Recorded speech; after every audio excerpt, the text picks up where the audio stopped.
Hello everyone, welcome to my bold and the beautiful gossip channel. I hope you're all having an amazing day.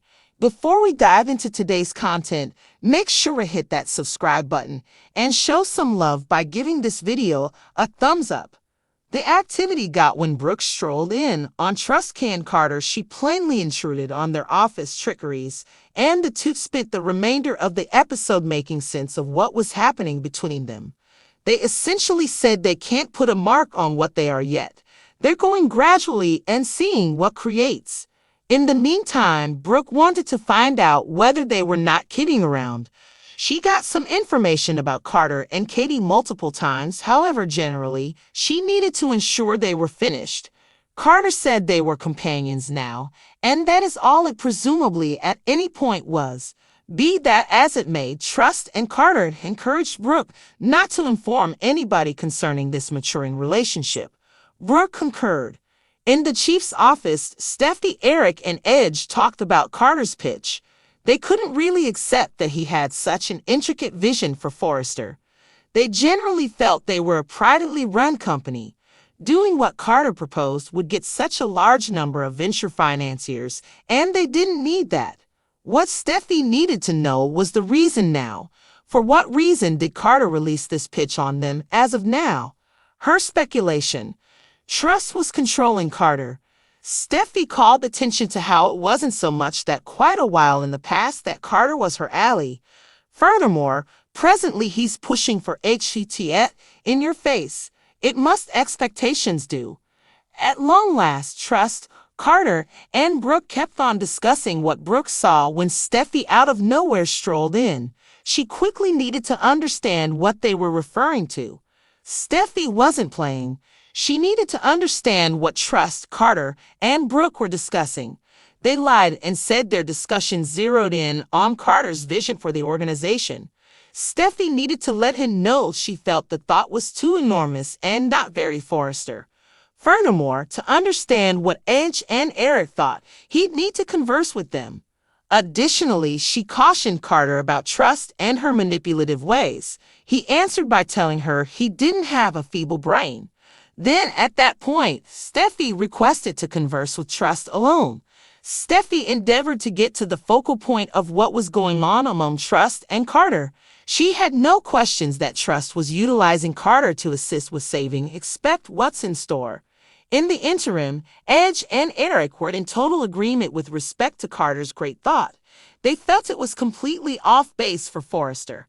Afterward, Ivy and Electra strolled into the room. After they were provoked to pitch their line, Eric and Edge endorsed the Adornments line reboot. Somewhere else, Brooke and Carter talked. She actually wanted to check whether Carter was truly into her girl. All things considered, she wanted Carter to be 100% all in with having Trust covered. He affirmed he was, and not normal for Liam. He wouldn't waffle. At last, Steffi lit into Trust, expressing not to fail to remember that the main explanation her line was as yet alive was a direct result of her. What's more, assuming she at any point went too far with her significant other once more, she and HTF were finished. Carter heard and interfered with the warmed conversation. He told her she reserved no option to converse with compromised Trust and her line. Steffi shouldn't involve her situation as president to rebuff her. Finn, leather treater Novlin, and Steffi cozied up at home. Neither needed to go to work, yet they realized they needed to.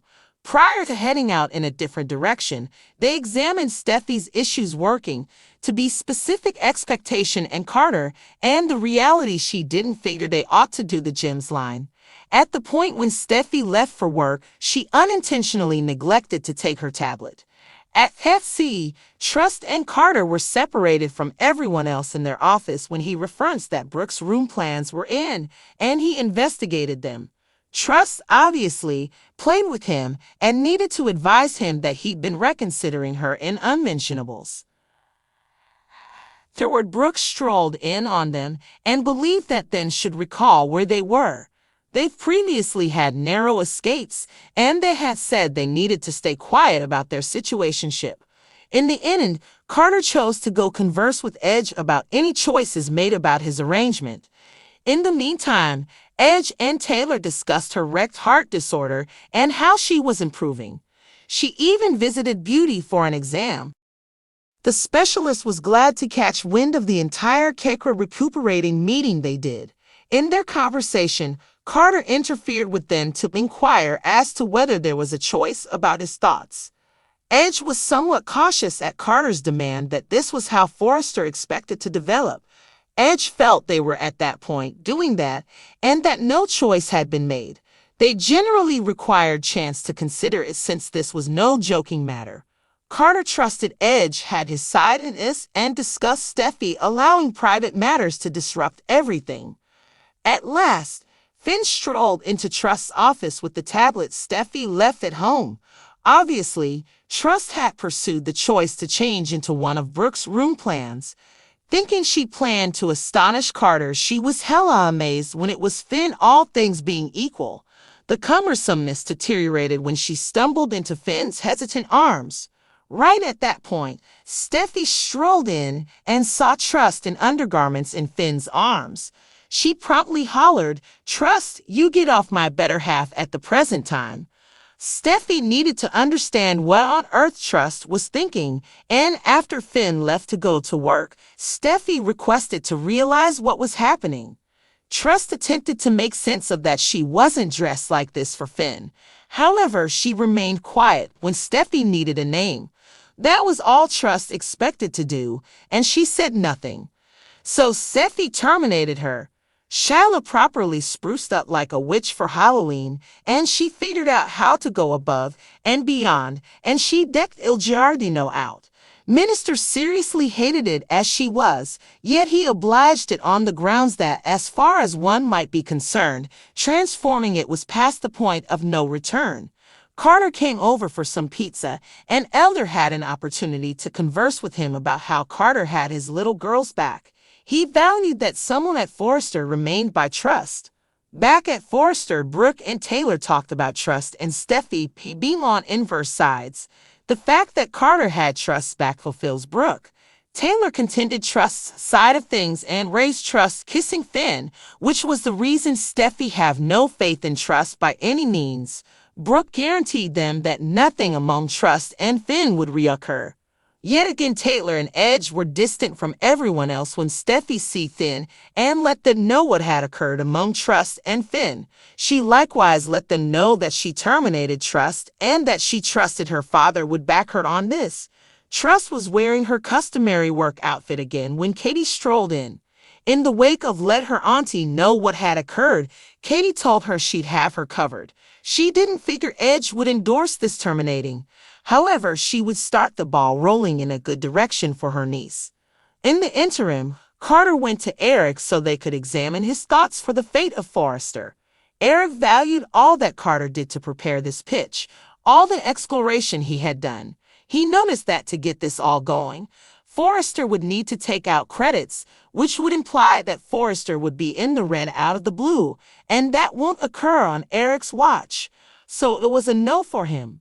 Trust strolled in on Edge, Steffi, and Taylor to make sense of her side of things.